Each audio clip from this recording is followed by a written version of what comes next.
So நிறைய பேருக்கு தோணும் அடகு கடனா வட்டி பிஸ்னஸ் தான் அப்படின்னு. ஆனா உண்மை என்னன்னா இது மணி கண்ட்ரோல் பிஸ்னஸ். இது வந்து ஒரு ட்ரஸ்ட் பிஸ்னஸ். சரியா நடத்தினா வெல்த்தை பில்ட் பண்ணலாம், தப்பா நடத்தினா போலீஸ் கேஸை தான் பில்ட் பண்ண முடியும். ஸோ எல்லாருமே நினைக்கிறது ஒரு 10 லட்சம் ரூபாய் இருந்தா அதுதான் பிஸ்னஸ் அப்படின்னு.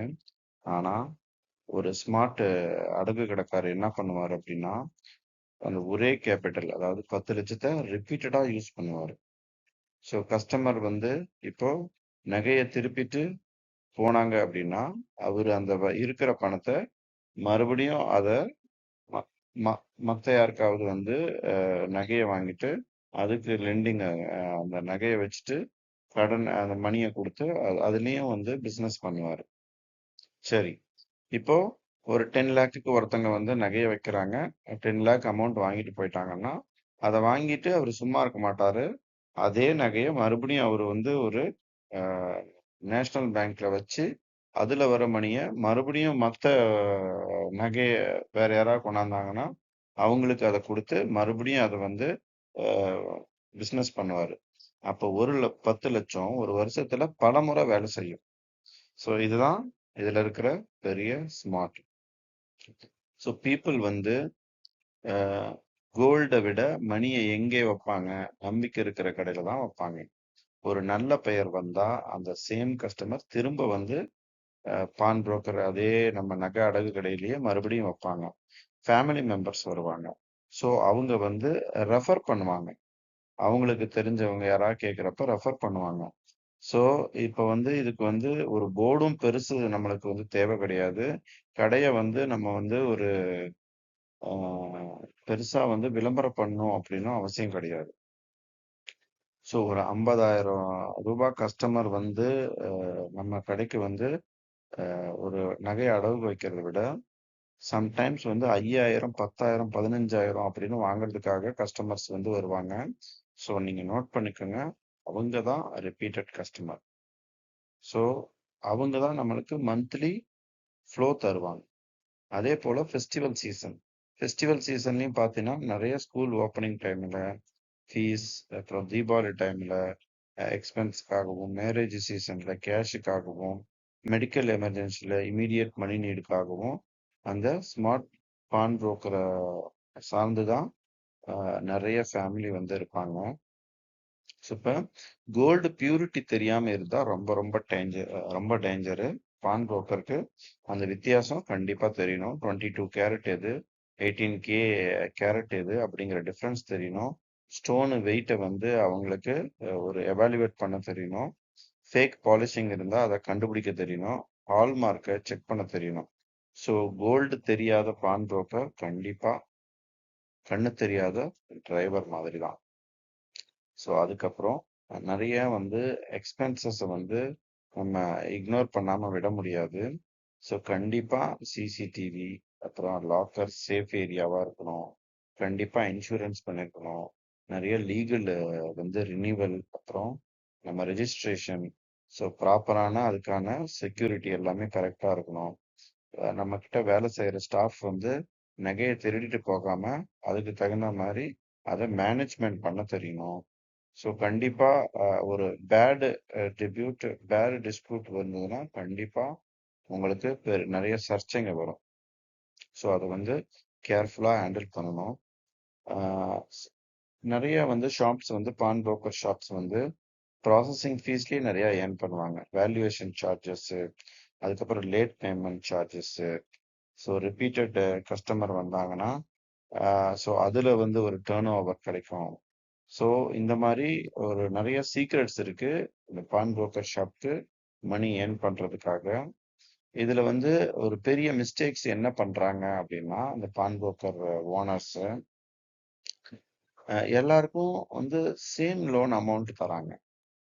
அதே போல எமோஷன்ல நிறைய பேர் வந்து உங்களுக்கு நகை அடகு வைக்கிறப்போ எமோஷனலா சேர்ந்து அவங்களுக்கு அந்த வேல்யூவுக்கு அதிகமான அந்த நகைக்கு அதிகமான என்ன வேல்யூ இருக்கோ அதை விட அதிகமா அமௌண்ட் கொடுக்கறது. ஸோ அதே மாதிரி ரிலேட்டிவ்ஸ் வந்தாங்கன்னா அவங்களுக்கு ஓரளவுக்கு ஃப்ரீ ஸ்டைல் லோன் கொடுப்பது. அதே போல மெயினா ரெக்கார்டு எழுதாம மணி கொடுக்கறது. ஸோ அந்த கோல்ட வந்து சேஃபா ஹேண்டில் பண்ணாம விடுறது. ஸோ இந்த மாதிரியெல்லாம் வந்து இந்த பான் புரோக்கர், நகை அடகு கடை ஓனருங்க, அடகு கடையில வேலை செய்யறவங்க ப்ராப்பரா இதை வந்து ஹேண்டில் பண்ணலன்னா இது ரொம்ப பெரிய ப்ராப்ளம் ஆகும். ஸோ இதுல சில எக்ஸ்பென்சஸ் இன்ஃபர்மேஷனை பத்தி நாம வந்து கண்டிப்பா பார்ப்போம். ஸோ இந்த எக்ஸ்பென்ஸ் இன்ஃபர்மேஷன்ல நம்ம வந்து கடைக்கு ரெண்ட்ல இருந்து நம்மளுக்கு எக்ஸ்பென்ஸ்ல இருந்து இது எல்லாமே இருக்கு.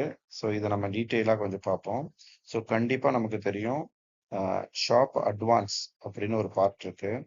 ஸோ இந்த ஷாப் அட்வான்ஸ் கண்டிப்பா மினிமம் வந்து ஒரு 1 லேக் இருக்கும்.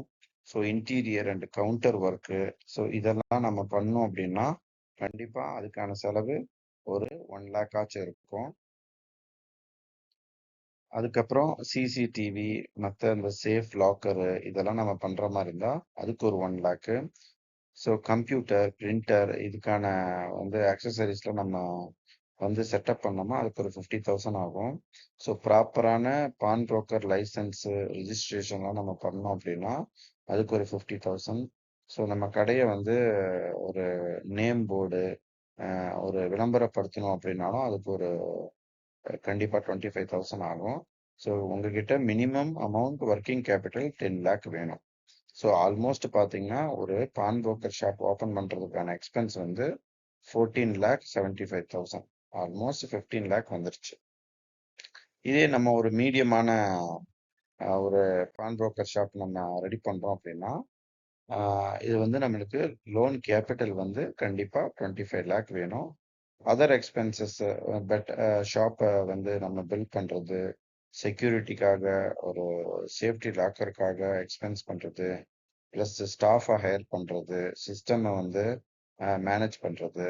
ஸோ இதுக்கெல்லாம் நம்ம அப்ராக்சிமேட்டாக வந்து எக்ஸ்பென்சஸ் வந்து ஒரு 34 லேக் வந்து ஒரு மீடியம், ஒரு பெட்டர் மீடியம் ஷாப் வந்து நம்மளுக்கு வந்து பில்ட் பண்ணுறதுக்கான கேபிட்டலாக தேவைப்படும்.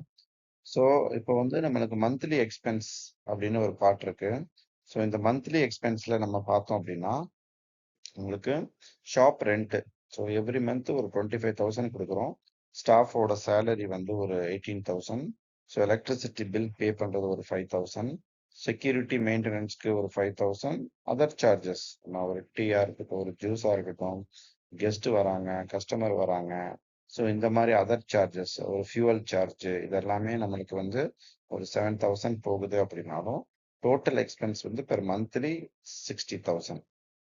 ஸோ இந்த 60,000 மந்த்லி எக்ஸ்பென்ஸ் நமக்கு இருக்குன்னா, ஸோ இதை வச்சுட்டு நம்ம எப்படி வந்து இன்கம் ஜென்ரேட் பண்றது அப்படின்னு பார்த்தோம் அப்படின்னா நம்ம ஒரு 10 லேக் நம்ம வந்து போட்டிருக்கோம் அப்படின்னாலும் ஸோ அதுக்கு வந்து இன்ட்ரெஸ்ட் வந்து பெர் மந்த்லி நம்மளுக்கு வந்து ஒரு 1.5% அதுலேருந்து வருது அப்படின்னா கண்டிப்பா அதோட க்ரோஸ் இன்கம் வந்து 15,000. ஸோ இந்த 15,000 நம்மளுக்கு இருந்ததுன்னா நம்ம எக்ஸ்பென்ஸை வந்து ப்ராப்பராக நம்மளால மேனேஜ் பண்ண முடியாது. ஸோ அதை வந்து நம்ம ரிப்பீட்டடாக நம்ம ஒரு 25 லேக் ஆக்டிவ் லோன் இருந்துச்சுன்னா அதுக்கான நம்மளுக்கு இன்கம் 1.5% போட்டோமா 37,500 வரும். சரிங்களா? ஒரு 25 லேக் கேபிட்டல் இருந்தா. சப்போஸ் நம்மளுக்கு வந்து அதே கேபிட்டல் 50 லேக் நம்ம அச்சீவ் பண்றோம் அப்படின்னா ஸோ நமக்கு வர கிராஸ் வந்து 75,000 ருபீஸ் வரும். ஸோ இப்போ 75,000 ருபீஸ் நமக்கு வந்ததுன்னா எக்ஸ்பென்ஸ் 60,000 போக ஸோ நம்மளுக்கு வந்து நெட் ப்ராஃபிட் வந்து 15,000 ருபீஸ் வந்து வரும். ஸோ நீங்கள் ஒன்று தெரிஞ்சுக்கோங்க, கேபிட்டல் ரொம்ப அதிகமாக இருந்தாலே உங்களுக்கு ப்ராஃபிட் வந்து கேரண்டி அப்படின்லாம் கிடையாது. ஸோ ப்ராப்பரான சார்ஜஸ்ஸு, ஸோ அதுக்கு நீங்கள் மணியை கொடுக்கறது ரொம்ப ஈஸி. ஆனால் அதை திரும்ப வந்து கலெக்ட் பண்ணுறதுல தான் உங்களோட ப்ராஃபிட் இருக்கு அப்படிங்கிறத நீங்கள் கண்டிப்பாக புரிஞ்சுக்கணும். இதில் நிறையா ஹிடன் ப்ராஃபிட் ஏரியாஸ் இருக்கு நமக்கு. ஸோ இப்போ கஸ்டமர் ரினியூவல் பண்ண வந்தாங்கன்னா அதுக்கு ஒரு நம்மளுக்கு இன்ட்ரெஸ்ட் இருக்கு. அதுக்கப்புறம் சேம் கேபிட்டலை இப்போ 10 லேக் வந்து கஸ்டமர் வாங்கிட்டு போயிட்டாங்கன்னா அந்த 10 லேக்கை நம்ம நேஷனல் பேங்க்ல வச்சு அதை ஒரு 9 லேக்கு வச்சு மறுபடியும் 9 லேக் நம்மளால லென் பண்ண முடியும். ஸோ மறுபடியும் 9 லேக் முடிஞ்சதுன்னா அதை நம்ம மறுபடியும் அந்த நகையை கொண்டு போய் நம்ம நேஷனல் பேங்க்ல வச்சு, ஸோ இந்த மாதிரி ஒரு 10 லேக் நம்ம வந்து ஒரு 50 லேக்குக்கு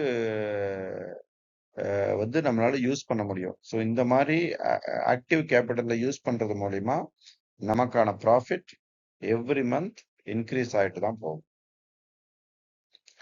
ஸோ இது உங்களுக்கு வந்து கொஞ்சம் ஓரளவுக்கு புரிஞ்சிருக்கும்னு நினைக்கிறேன். ஸோ அதுக்கப்புறம் நம்மளுக்கு வந்து இந்த ஹிடன் ப்ராஃபிட் ஏரியாவில் மோர் கஸ்டமர் ரிப்பீட்டட் இன்ட்ரெஸ்ட், ஸோ இந்த கேபிட்டலை சேம் கேபிட்டலை ரீயூஸ் பண்ணுறப்போ நம்மளுக்கு வந்து நிறைய ப்ராஃபிட்ஸ் வந்து கிடைக்கும். ஸோ நம்ம இதில் இந்த இடத்துல பார்க்குற ரிஸ்க் என்ன அப்படின்னு பார்த்தோம்னா, ஃபேக் கோல்டை ப்ராப்பராக நம்மளுக்கு வேலிடேட் பண்ண தெரியணும். அதே மாதிரி ராங் வேல்யூஷன் பண்ணுறதை அவாய்ட் பண்ணணும். அதாவது இந்த கோல்டோட வேல்யூவை விட நம்ம அதிகமாக வந்து மணி வந்து லென் பண்ணக்கூடாது, கடன் கொடுக்கக்கூடாது. அதுக்கப்புறம் நம்ம கிட்ட ஒர்க் பண்றவங்க ப்ராப்பரான தெஃப்ட் இல்லாம பார்த்துக்கணும். அதே போல நம்மளும் அந்த நகையை ஏமாந்து போகாம பார்த்துக்கணும். ஸோ லீகலா நம்ம வந்து என்ன ஆஸ் பர் லீகல் சிஸ்டத்துல நம்ம வந்து கம்ப்ளைன்ஸா இருக்கணும். ஸோ அதை நம்ம தாண்டி நம்ம ஒரு திருட்டு நகையா இருக்கட்டும், இல்ல வேற ஏதாச்சும் ஒரு ஆசைக்காக நம்ம ஏதாவது ஒண்ணு பண்ணோம் அப்படின்னா அது நம்மளுக்கு பெரிய தலைவலியா போயிடும். அதே போல புவர் ரெக்கார்ட்ஸ் நிறைய சர்ச்சையில வந்து சிக்கக்கூடாது. ஸோ அதுலயும் ரொம்ப நம்ம கேர்ஃபுல்லா இருக்கணும். இந்த பிசினஸ்ல யாரால வின் பண்ண முடியும் அப்படின்னா கண்டிப்பாங்க ரொம்ப ஹானஸ்டா, சரிங்களா, உங்க ஷாப்புக்குன்னு ஒரு ரெப்புடேஷன் புகழ் இருக்கணும். அப்படின்னா உங்களுக்கு ரிப்பீட்டட் கஸ்டமர் வருவாங்க. கோல்டு டெஸ்டிங் நாலேஜ் கண்டிப்பா நல்லா தெரிஞ்சிருக்கணும். கேஷை வந்து ப்ராப்பரா டிசிப்ளினா ஹேட் பண்ண தெரியணும். ஸ்ட்ராங் ரெக்கார்ட்ஸை வந்து மெயின்டைன் பண்ணணும். அதே போல பொறுமையா காத்திருக்கணும். ஸோ இந்த மாதிரி பான் புரோக்கர்ல நம்ம அவசரமே படக்கூடாது. நம்மளை தேடி கஸ்டமர் வருவாங்க. அது வரைக்கும் நம்ம பொறுமையா தான் காத்திருக்கணும்.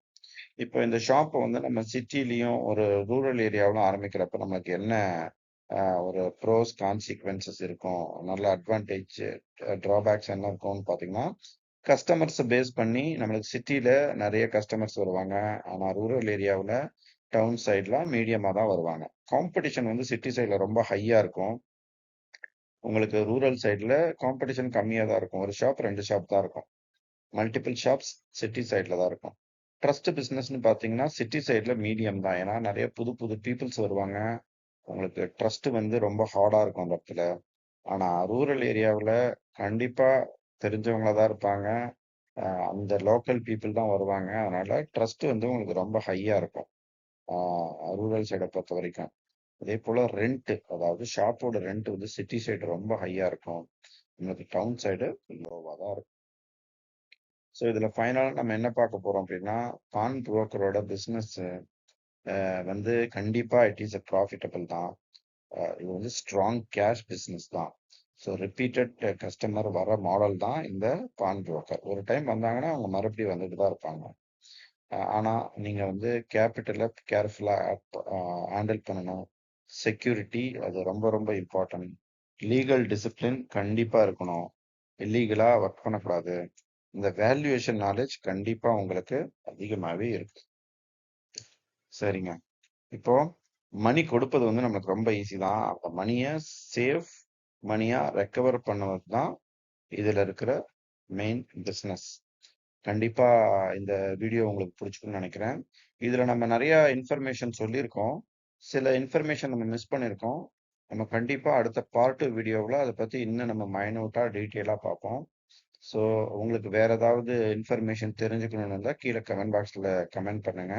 இந்த வீடியோவில் உங்களுக்கு ஆல்மோஸ்ட் ஓரளவுக்கு ஒரு something is better than nothing, ஒன்றுமே தெரியாததுக்கு ஓரளவுக்கு இதில் நிறைய இன்ஃபர்மேஷன் நம்ம கொடுத்துருக்கோம் அப்படின்னு நினைக்கிறேன். ஸோ சேனலுக்கு புதுசாக வந்து சப்ஸ்கிரைப் பண்ணுங்க. தேங்க்ஸ் ஃபார் வாட்சிங். உங்கள் ஃப்ரெண்ட்ஸ்க்கு கண்டிப்பாக இதை ஷேர் பண்ணுங்க. Thank you friends.